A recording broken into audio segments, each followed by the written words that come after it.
महाराज पधारिए, आइए महाराज पधारिए।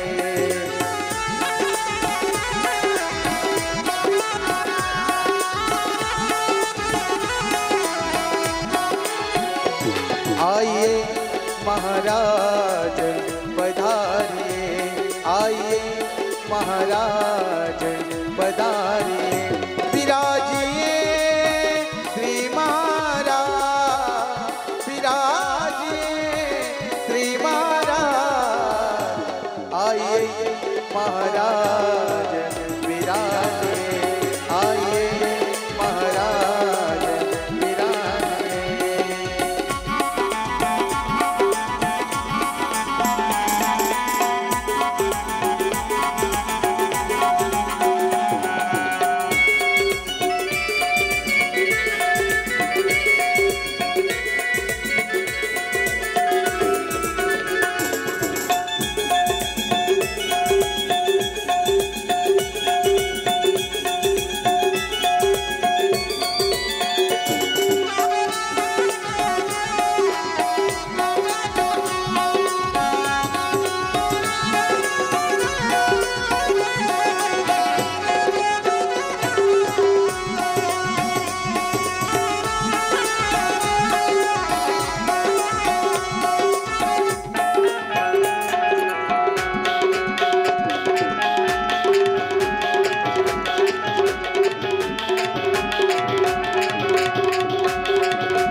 बोले बाकी बिहारी लाल की जय, राधा रानी सरकार की जय।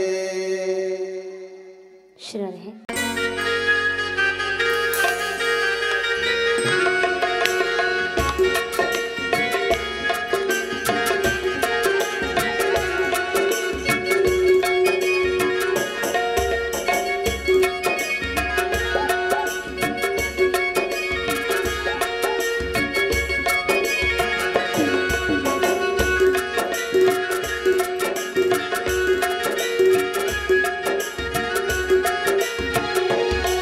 श्री भागवत भगवान की है आरती, पापियों को पाप से तारने। श्री भागवत भगवान की है आरती, पापियों को पाप से तारने। ये अमर ग्रंथ ये मुक्ति पंथ ये पंचम वेद निराला, नवजोत जगाने वाला, नवजोत जगाने वाला।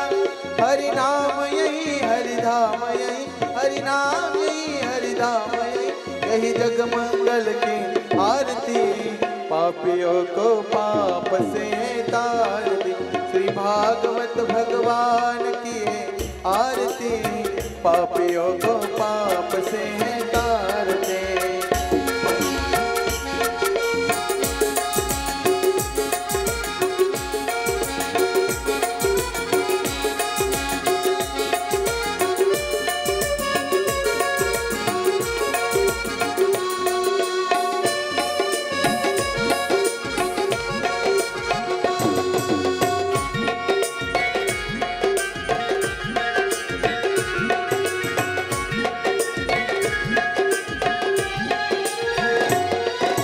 शांति गीत पावन पुनीत, पापों को मिटाने वाला, हरि दर्श दिखाने वाला, हरि दर्श दिखाने वाला, हरि दर्श दिखाने वाला। या सुख करनी या दुख हरनी, कर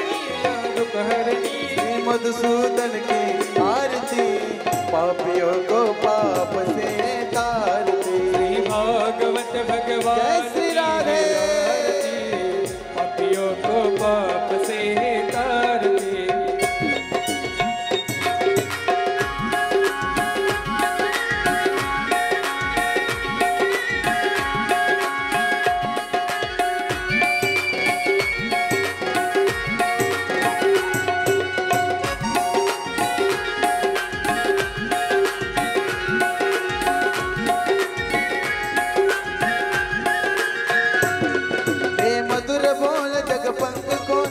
मार्ग दिखाने वाला, बिगड़ी को बनाने वाला, बिगड़ी को बनाने वाला, बिगड़ी को बनाने वाला। श्री राधे राधे राधे श्री राधे श्री राधे श्री राधे श्री राधे श्री राधे श्री राम घनश्यामयी, प्रभु की महिमा की आरती, पापियों को पाप से तारती। श्री भागवत भगवान की जय आरती, पापियों को पाप से तारती, पापियों को पाप से तारती, पापियों को पाप से तारती। भोले भाग्य बिहारी लाल की जय, राधा रानी सरकार की। नमः पार्वती पते हर हर महादेव। बसून घ्या खाली सर्वांनी.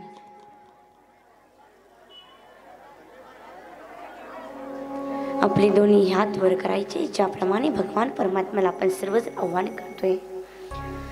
द्वारे खडे गोप बुला रहे, द्वारे खड़े गोप बुला रहे, गोविंद राम दर माधवे, हे कृष्ण यादव हे सखे. चला, मनाला आणि वाणीला पवित्र करण्यासाठी त्या मंगलमय भगवान परमात्म्याच्या नामाचा या ठिकाणी सर्वांनी आश्रय घेऊया. त्यासाठी सर्वांनी मुखाने भजन करायचंय आणि हाताने टाळी वाजवायची.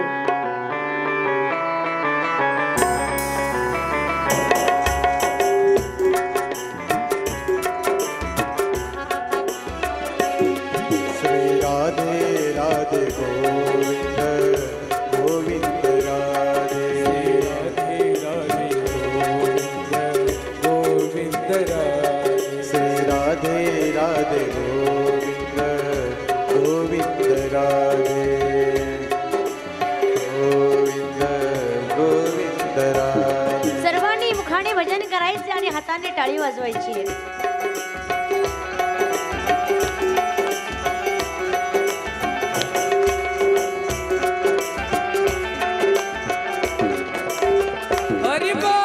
राधे राधे गोविंद गोविंद राधे, राधे राधे गोविंद गोविंद राधे, श्री राधे राधे गोविंद गोविंद राधे, राधे राधे गोविंद गोविंद राधे, गोविंद राधे गोपाल राधे. गोविंद टाळ्या वाजवतात सर्वांनी. गोपाल राधे, गोविंद राधे गोपाल राधे, गोविंद राधे गोपाल राधे, श्री राधे राधे गोविंद गोविंद राधे, श्री राधे राधे गोविंद गोविंद राधे. सर्वांनी टाळी वाजवायची आणि मुखाने भजन करायचे. जय हो.